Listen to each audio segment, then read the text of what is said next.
भारत के 5 एयरपोर्ट जो समुंदर के ऊपर बने हुए हैं, जाने कौन से है?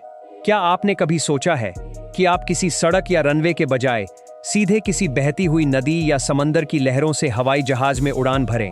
कोई लंबा ट्रैफिक नहीं, रनवे पर कोई इंतजार नहीं, बस आप, एक सीप्लेन और चारों तरफ नीला पानी। सुनने में यह किसी हॉलीवुड फिल्म का सीन लगता है, लेकिन अब यह भारत की नई हकीकत बन चुका है। नमस्कार दोस्तों, आज के इस वीडियो में हम एक बहुत ही शानदार और नए विषय पर बात करने वाले हैं, जो है भारत के टॉप 5 सी एयरपोर्ट्स, जिन्हें तकनीकी भाषा में वाटर एरोड्रोम भी कहा जाता है। भारत सरकार की उड़ान यानी उड़े देश का आम नागरिक योजना के तहत अब देश के अलग अलग हिस्सों में पानी पर उतरने वाले हवाई जहाजों के लिए स्पेशल टर्मिनल बनाए जा रहे हैं। साल 2026 तक भारत में लगभग 28 ऐसे वाटर एरोड्रोम पहचाने जा चुके हैं, जिन पर या तो काम चल रहा है या वे भविष्य के लिए तैयार किए जा रहे हैं।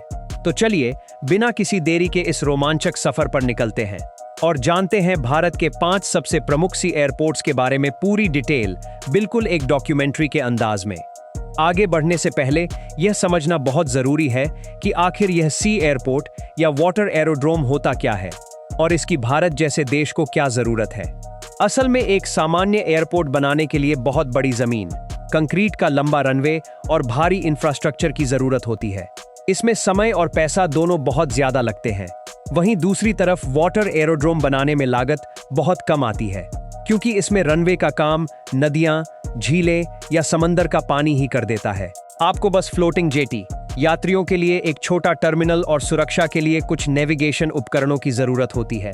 भारत के पास 11,000 किलोमीटर से भी ज्यादा लंबी कोस्टलाइन और अनगिनत नदियां और झीलें हैं। इसी भौगोलिक फायदे को देखते हुए सरकार ने सीप्लेन सर्विस शुरू करने का फैसला किया। सिविल एविएशन मिनिस्ट्री के नए आंकड़ों के अनुसार सरकार ने देश भर में कई वाटर एरोड्रोम की पहचान की है, जिन्हें विकसित किया जा रहा है। इन प्रोजेक्ट्स के लिए करोड़ों रुपए का बजट भी पास किया गया है। इससे उन दुर्गम और दूरदराज के इलाकों में भी हवाई कनेक्टिविटी पहुंचाई जा सकती है, जहां पहाड़ों या घने जंगलों की वजह से सामान्य एयरपोर्ट बनाना लगभग असंभव होता है।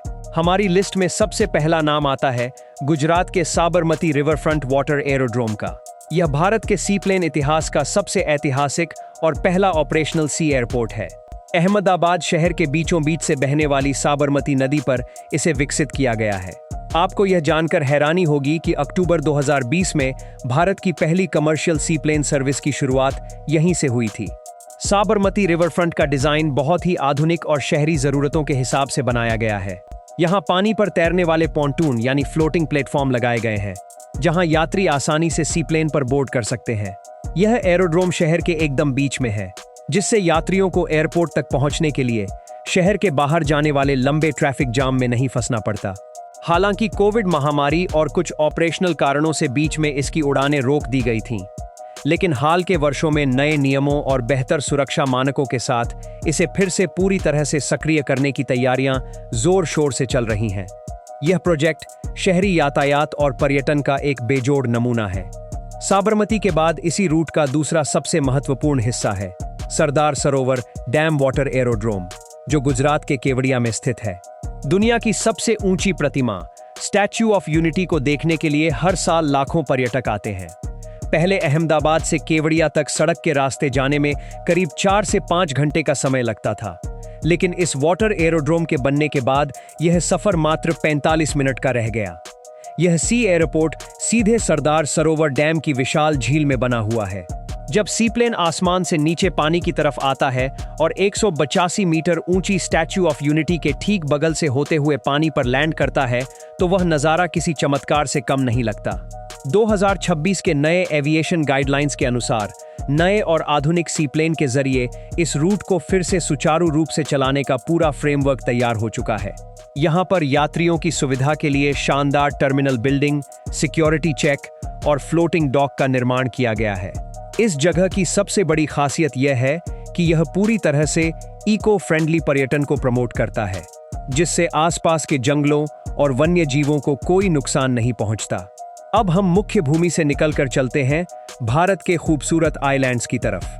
हमारी लिस्ट में तीसरा नाम है अंडमान और निकोबार द्वीप समूह के स्वराज द्वीप का, जिसे पहले हैवलॉक आइलैंड के नाम से जाना जाता था। अंडमान अपने नीले समंदर, सफेद रेत और कोरल रीफ के लिए पूरी दुनिया में मशहूर है, लेकिन इन द्वीपों के बीच यात्रा करना हमेशा से एक चुनौती रहा है। पोर्ट ब्लेयर से स्वराज द्वीप जाने के लिए लोगों को क्रूज या फेरी का सहारा लेना पड़ता है, जिसमें 2 से 3 घंटे लग जाते हैं और समंदर में लहरें तेज होने पर सफर मुश्किल भी हो जाता है। इसी समस्या को सुलझाने के लिए स्वराज द्वीप वाटर एरोड्रोम का प्रोजेक्ट लाया गया। ये भारत के सबसे खूबसूरत सी एयरपोर्ट्स में से एक है। यहाँ पानी इतना साफ है कि आसमान से लैंड करते वक्त आप नीचे तैरती हुई मछलियों और कोरल रीफ को देख सकते हैं। नए डाटा और डेवलपमेंट के अनुसार अंडमान के कई द्वीपों जैसे शहीद द्वीप, लॉन्ग आइलैंड और स्वराज द्वीप को सीप्लेन नेटवर्क से जोड़ा जा रहा है। इससे न सिर्फ विदेशी पर्यटकों की संख्या में भारी इजाफा होगा, बल्कि वहां रहने वाले स्थानीय लोगों को मेडिकल इमरजेंसी के समय बहुत तेजी से मुख्य अस्पताल तक पहुंचाया जा सकेगा। मुख्य भूमि और द्वीपों के बाद अब बात करते हैं पूर्वोत्तर भारत यानी नॉर्थ ईस्ट की। हमारे चौथे वाटर एरोड्रोम का नाम है गुवाहाटी रिवरफ्रंट सी एयरपोर्ट, जो असम में विशाल ब्रह्मपुत्र नदी के ऊपर बनाया जा रहा है। नॉर्थ ईस्ट का भौगोलिक ढांचा बहुत ही जटिल है। यहाँ ऊंचे पहाड़, घने जंगल और गहरी खाइयां हैं, जिसकी वजह से नई सड़कें और ट्रेन की पटरियां बिछाना बहुत मुश्किल और महंगा काम होता है। लेकिन असम के पास एक बहुत बड़ी ताकत है और वह है इसकी नदियां। गुवाहाटी रिवरफ्रंट वाटर एरोड्रोम इस इलाके के लिए एक लाइफलाइन बनने जा रहा है। उड़ान योजना के तहत इस जगह को विशेष रूप से चुना गया है।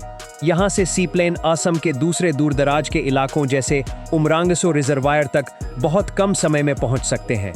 पर्यटन के लिहाज से भी यह एक मास्टर स्ट्रोक है, क्योंकि काजीरंगा नेशनल पार्क और माजुली द्वीप जाने वाले पर्यटकों के लिए सीप्लेन एक बहुत ही शानदार विकल्प साबित होगा।